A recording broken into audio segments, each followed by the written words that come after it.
हम सब जानते हैं कि शरीर को जीवित रखने के लिए भोजन जरूरी है, लेकिन क्या आपने कभी सोचा है कि आत्मा को जीवित रखने के लिए क्या जरूरी है?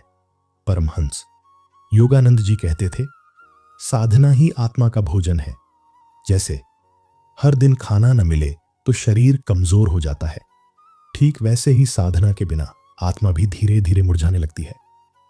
योगानंद जी सिखाते थे कि ध्यान, भक्ति और आत्मचिंतन आत्मा के लिए वही है जो भोजन, जल और वायु शरीर के लिए होते हैं।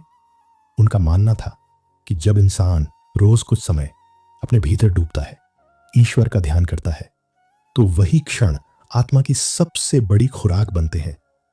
उस साधना में न कोई शोर होता है, न कोई दिखावा। वहां केवल शांति होती है और उस शांति में ईश्वर का साक्षात्कार होता है। योगानंद जी ने बार बार यही कहा कि इस दुनिया में कितनी भी चीजें क्यों ना हो, अगर साधना नहीं है तो जीवन अधूरा है, क्योंकि बिना साधना के आत्मा की भूख कभी मिट नहीं सकती। साधना कोई कठिन तप नहीं है, यह तो प्रेम से की गई एक मुलाकात है, खुद से और उस परम सत्ता से जो हर पल हमारे भीतर है।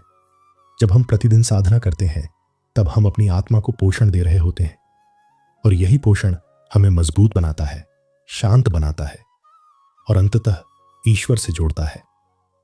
परमहंस योगानंद जी का जीवन ही साधना का उदाहरण था।